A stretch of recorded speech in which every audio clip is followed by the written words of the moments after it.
What's up, everybody? Welcome to the world's.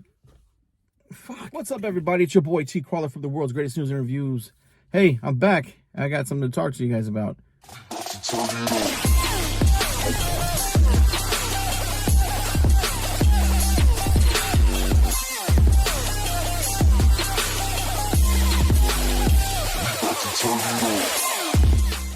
It's your boy T.Crawler, and today I'm going to talk to you guys about Peacemaker. It's HBO Max DC show. This is a spinoff from the Suicide Squad, which is the second Suicide Squad movie. Highly recommend. Really funny movie. And like I said, it focuses on, it's Peacemakers. It's a really funny show. It focuses on Peacemaker, per the title, duh. Anyway, but it's funny. Like, there's people that I talked to when this first came out, and I said, hey, did you check out Peacemaker? They're like, it's kind of weird. I didn't like, it was like, dude, like, it's not meant to be serious. Like, did you watch the Suicide Squad? Did you see Peacemaker and what kind of character that guy was? I mean, come on now. Yeah, it wasn't meant to be serious. Anyway, so this is a not serious show, and it was actually pretty good. It was pretty funny. So I'm going to say right now, spoilers. I finished the series. So here's spoilers alert, spoiler alert, spoiler alert. So if you haven't watched it, go and watch it. I highly recommend it, especially if you liked the Suicide Squad or even the first movie, Suicide Squad. But this, so Peacemaker is basically, this is after the events of the movie.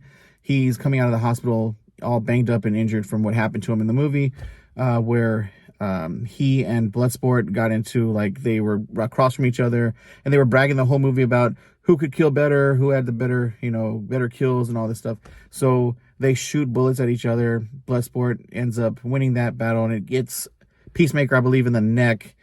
So, and then basically a building falls on him. So he's in the hospital recovering from all this, as a lot of super characters recover from stuff like that. So but the show itself is cool. He comes out and he's really worried about the police coming after him, and they tell him he's free to go because he's pretty much healed. He can go.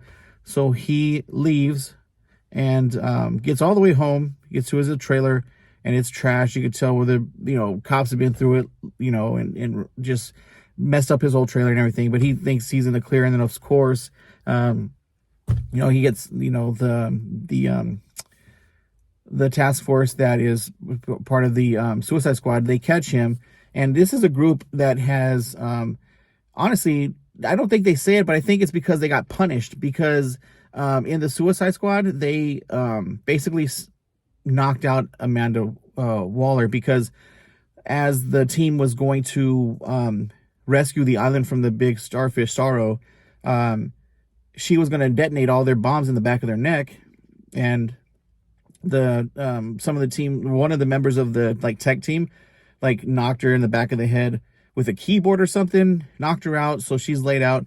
And then they go and help the Suicide Squad help the people on the island from Starro. So it's almost like this small group got in trouble, and so now they have to work with Peacemaker, and they are on a new mission called Mission Butterfly. So, and Peacemaker is really clear about what the mission is called, because he's like, when I remember, Operation Starfish was a giant starfish, so Operation Butterfly, is that gonna be like a big ass Mothra? How am I gonna kill a Mothra? Do I get a jetpack? And he's all getting excited about a jetpack, and they're like, no, you don't get a jetpack. It's not a Mothra, trust me. And so, but these are little butterflies, but these are aliens that embed themselves in people, and they invade. They're taking over. They're taking human form. They're getting inside people's. They go crawl inside people and take over their bodies. Anyway, so as this goes on, you come across some characters, like the lead of this little task force is Murr. He's a special individual, and most people that are on the team have heard bad things about him. So, and you have the newest, another girl that's kind of new to all this thing, Adebayo, and she is, you find out she is Amanda Waller's daughter. and she's put in there to set up Peacemaker, and then she comes to like him and is part of the team, so she doesn't want to do what her mother set her in there to do. She eventually tells the team who she is. There's some cool characters. This whole thing has like a lot of good character development. Of course, you have Peacemaker. Then you have his friend that he meets up with him and has been leaving him tons of messages since he's been locked up and stuff, and working with the task force, which is the Suicide Squad. I can't remember the damn task force's name that they call it. Anyway, his name is Vigilante, and he's freaking dumber than a box of rocks. But when it comes time to kill, he's ready to kill. It's pretty freaking hilarious. I mean, this guy goes from just doing insane, really stupid shit to like just knocking off people, just taking them out, pow, pow, pow. Like, he has no qualms about killing anybody. Peacemaker is really starting to have second thoughts about who he is and what he's about, because this whole thing is, I don't care how many men, women, and children I have to kill for peace. That's what I'll do. So, and so they, this team comes together. The Vigilante ends up becoming part of the team. And you have Economos, who is he is the tech, one of the it's basically the tech guy. Yeah, overweight, beard, glasses, looks like your typical stereotypical tech guy from these type of movies and or shows. So you have him, you have Murr, you have Adebayo. You have this team, they're going after the butterflies. So as it starts developing, Peacemaker has a freaking sidekick. His name is Eagly. Sidekick or pet. His name is Eagly. And it's really funny because this big ass bald eagle that actually hugs Peacemaker. And Peacemaker talks to him like he's a person, like he actually understands what he's saying. And sometimes they get it. It looks like he does understand Peacemaker, what Peacemaker's saying. And then you're like, it's just an eagle. But episode 6, I believe, there's a scene where they're running through the woods and Eagly is tearing people up, just dive bombing on them and just tearing them up and helping them escape. And it's like the first time this eagle goes into action. And it's pretty badass. And then there's some other things. Let's see what else develops. Peacemaker's father is like a uber like freaking white supremacist guy. Like he is known as the White Knight, and he's just a dick, And then you have Murr. You find out Murr is a butterfly, and he's different than the rest of the butterfly that have come to Earth to take over. He's not about that plan. But anyway, as they go, they're fighting, and then when they get to the end, towards the end missions, there's talk of the Justice League. They're like at one point they're just exhausted, they're done, they're losing members of their team, and freaking Peacemaker's like, where's the Justice League? Why don't they do this shit? And I forgot what excuse they make, but they're not available, obviously.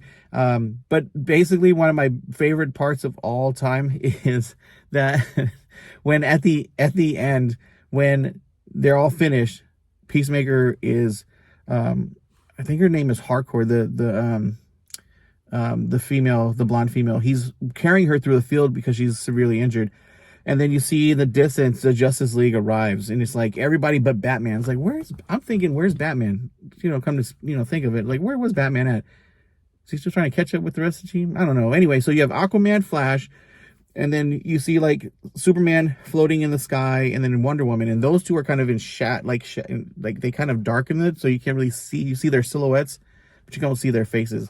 So they're walking, and there was there was a joke earlier in the show that Peacemaker said about Aquaman, how he fucks fish. And so they're like, there's no way he does that. And then he talks about Superman, how Superman's a cross-dresser. So he just talks trash about the Justice League, how he never met Wonder Woman, but he talks trash about like everybody else. Anyway, he is walking, and he walks in between Aquaman and Flash.